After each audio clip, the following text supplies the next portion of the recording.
नमस्कार। जरा सोचिए, खुला समंदर और दुनिया की दो सबसे बड़ी ताकतें आमने सामने खड़ी हैं।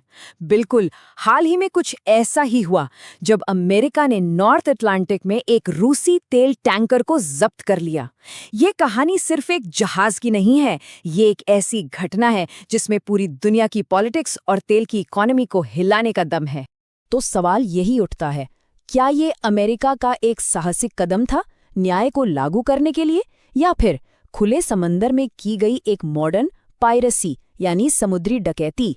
बस इसी एक सवाल पर पूरी दुनिया दो हिस्सों में बटी हुई है और यही इस पूरी कहानी का सेंटर पॉइंट है।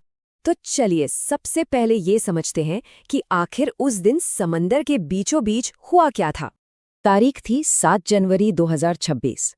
अमेरिकी सेना ने इंटरनेशनल वाटर्स में एक रूसी तेल टैंकर मैरिनेरा को रोककर अपने कब्जे में ले लिया। ये जहाज, जिसे पहले बेलावन के नाम से जाना जाता था, दरअसल कैरिबियन सागर से अमेरिकी नाकाबंदी से बचकर भाग निकला था।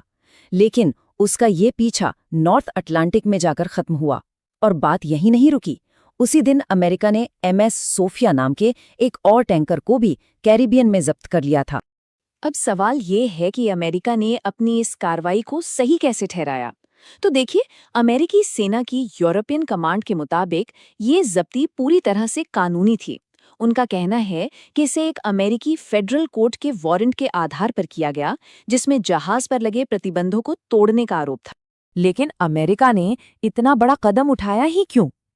इसकी वजह सिर्फ एक जहाज नहीं, बल्कि पर्दे के पीछे चल रहा एक बहुत बड़ा और कह सकते हैं एक सीक्रेट खेल है। और ये खेल है शैडो फ्लीट का। अमेरिकी अधिकारियों का आरोप है कि मैरिनेरा इसी शैडो फ्लीट का एक हिस्सा था।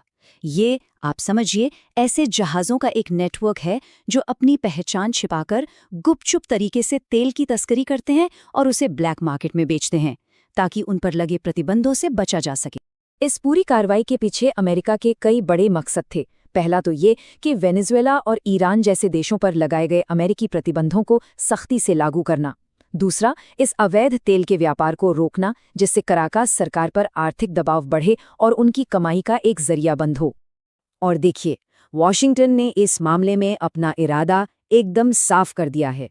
उनका मैसेज बिल्कुल सीधा है, वेनेजुएला के अवैध तेल पर लगी नाकाबंदी दुनिया में कहीं भी हर हाल में पूरी तरह से लागू रहेगी।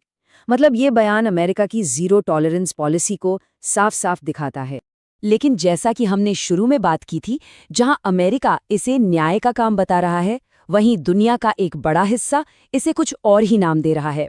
और यहीं से कानून की परिभाषा को लेकर दो बड़ी ताकतों के बीच सीधा टकराव शुरू हो जाता है। तो यहाँ आकर कहानी दो अलग अलग नजरियों में बंट जाती है। एक तरफ अमेरिका है, जिसके लिए ये कानून लागू करने की एक जायज़ कार्रवाई थी, तो वहीं दूसरी तरफ रूस है, जिसके लिए ये इंटरनेशनल वाटर्स में की गई एक गैर कानूनी जब्ती है, जिसे उन्होंने साफ साफ समुद्री डकैती का नाम दे दिया है। अब रूस का कानूनी तर्क भी समझिए, जो इंटरनेशनल समुद्री कानून पर आधारित है। उनका कहना है कि अंतर्राष्ट्रीय कानून के हिसाब से आप खुले समंदर में किसी दूसरे देश के झंडे वाले जहाज के खिलाफ जबरदस्ती नहीं कर सकते। रूसी परिवहन मंत्रालय ने साफ कहा कि उनका जहाज इंटरनेशनल वाटर्स में था और इसे इस तरह से कब्जे में लेना सरासर गलत है। तो समंदर में हुई इस एक घटना का असर पूरी दुनिया के देशों और बाजारों पर भला कैसे पड़ सकता है? असल में इसके जो प्रभाव हैं वो कई लेवल पर महसूस किए जा रहे हैं। सबसे पहला और सीधा असर तो तेल बाजारों पर देखा जा सकता है। इस तरह की घटनाएं तेल की सप्लाई चेन में एक अनिश्चितता, एक कह लीजिए एक टेंशन पैदा करती हैं। इससे कच्चे तेल की कीमतों में उतार चढ़ाव आ सकता है और इसका असर दुनिया भर में पेट्रोल डीजल के दामों पर भी पड़ सकता है। और ये टेंशन सिर्फ तेल बाजारों तक ही नहीं है, बल्कि ये कई और मोर्चों पर भी बढ़ रहा है। अमेरिका और रूस के रिश्ते और ज्यादा तनावपूर्ण हो गए हैं, क्योंकि शायद ये पहली बार है जब अमेरिकी सेना ने सीधे सीधे किसी रूसी जहाज पर इस तरह कब्जा किया हो। वहीं वेनेजुएला पर आर्थिक शिकंजा और कस गया है। और हाँ, इंटरनेशनल मंच पर यह बहस तेज हो गई है कि क्या अमेरिका की ये कार्रवाई कानूनी तौर पर सही थी भी या नहीं।